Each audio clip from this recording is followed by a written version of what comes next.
समय, दिन और महीने जैसे जैसे बीतते जा रहे थे, सुरीली का दुख और गुस्सा दोनों ही बराबर मात्रा में बढ़ता जा रहा था। 6 महीने पहले जब वे अपने मायके गई थी और वहां उसने जो देखा व महसूस किया, उसके उपरांत दोबारा फिर कभी सुरीली का मन अपने मायके जाने का नहीं हुआ। इस बात को पूरे 6 महीने बीत चुके हैं, लेकिन आज भी सुरीली अपने माँ से खफा है। माँ, बाबूजी, भाई और यहाँ तक कि उसकी भाई की पत्नी कनक ने भी कई बार सुरीली से घर न आने का कारण जानना चाहा, लेकिन उसने कभी भी किसी से अपने दिल की बात नहीं कही। बस अंदर ही अंदर परेशान होती रही। सुरीली ने तो कभी सपने में भी नहीं सोचा था कि बहू के आते ही माँ के व्यवहार में इतना बदलाव आ जाएगा। उसे अपने ही घर में अपनी ही माँ पराई लगने लगेगी। माना कि उसका भाई सारांश माँ बाबूजी का अकेला बेटा है और अब माँ बाबूजी को सारांश और उसकी पत्नी के साथ ही रहना है, लेकिन वह भी तो उनकी एक ही बेटी है। भाई सारांश की शादी से पहले तक सुरीली को ऐसा कभी नहीं लगा कि माँ या बाबूजी उससे कम स्नेह रखते हैं। बावजूद इसके कि सारांश सुरीली से छोटा था। परंतु कनक के आने के पश्चात जब सुरीली अपने मायके पहुंची तो उसने घर और अपनी माँ से व्यवहार में कई परिवर्तन देखे। माँ का अपनी बहू कनक के प्रति अत्यधिक स्नेह व परवाह देख सुरीली को बिल्कुल भी अच्छा नहीं लगा और वह चिढ़ गई थी। भला बहू से कौन इतना स्नेह रखता है? ये बात सुरीली की समझ से परे था।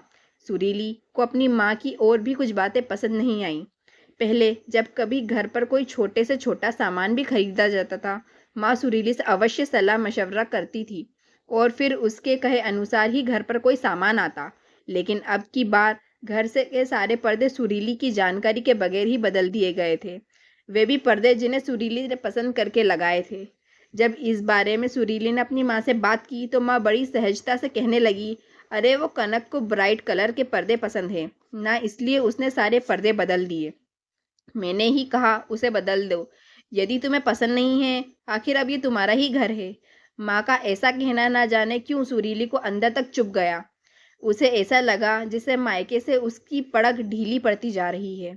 अभी सुरीली को मायके आए चंद घंटे ही हुए थे कि सुरीली से कनक बोली, दीदी आपको आलू चाट बहुत पसंद है ना, मैंने सारी तैयारियां कर रखी हैं, आपके लिए बनाकर ले आऊं?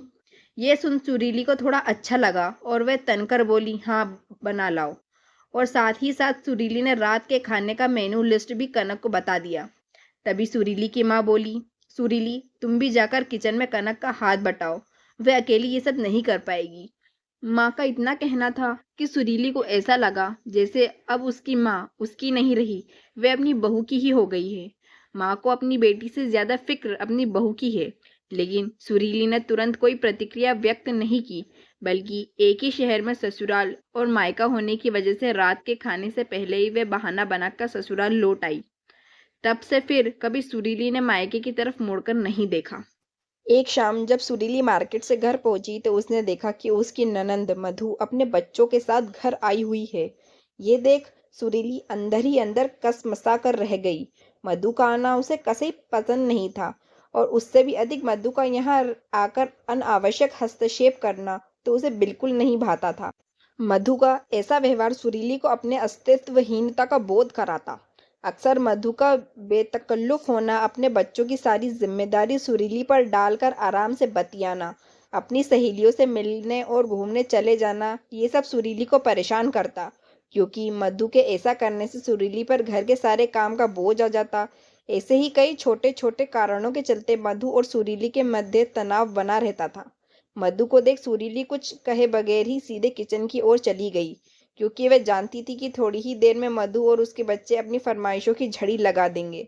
जैसे ही सुरीली किचन में गई उसका पारा चढ़ गया और वह तमतमाती हुई किचन से बाहर आकर अपनी सासू माँ से बोली, अम्मा जी किचन का पूरा सेटअप किसने चेंज किया?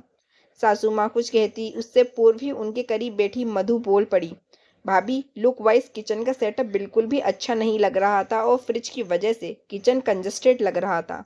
माइक्रोवेव भी सही जगह पर नहीं था, इसलिए मैंने ही सबकी जगह बदल दी। मधु का इतना कहना था कि सुरीली और मधु के बीच कहासुनी हो गई। सुरीली गुस्से से अपने कमरे में आ गई और आंसू बहाने लगी।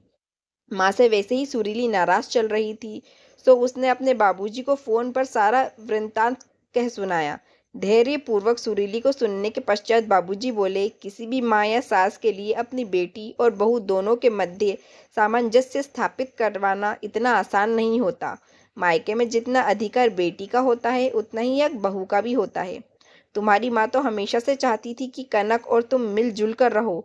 तुम्हारा आना कभी कनक को ना खटके और मायके में तुम्हारा सम्मान बना रहे। उसने तो ऐसा करने का प्रयास भी किया था, लेकिन नतीजा ये हुआ कि तुम नाराज होकर चली गई। क्या ये मैं नहीं जानता? बाबूजी ये सब सुना सुरीली को अपनी सोच पर पछतावा हुआ। उसके मन में अपने माँ के प्रति जो गुस्सा और गलतफहमी थी वे सब दूर हो चुकी थी। सुरीली ये भी समझ गई थी कि उसकी माँ उससे कितना प्यार करती है। मायके में उसका मान बना रहे इसलिए माँ ऐसा बर्ताव कर रही थी। सुरीली को इस बात का भी एहसास हो गया कि ननंद और भाभी का रिश्ता दो प्रतिद्वंदियों का नहीं बल्कि ये एक बहुत ही खूबसूरत व प्यारा होता है, जिसमें ईर्ष्या द्वेष के लिए कोई स्थान नहीं होना चाहिए, क्योंकि बेटी और बहू दोनों का ही घर में समान महत्व होता है। सुरीली के दिल और दिमाग में लगे जाले अब साफ हो गए थे। वे खुशी खुशी मायके जाने को तैयार थी।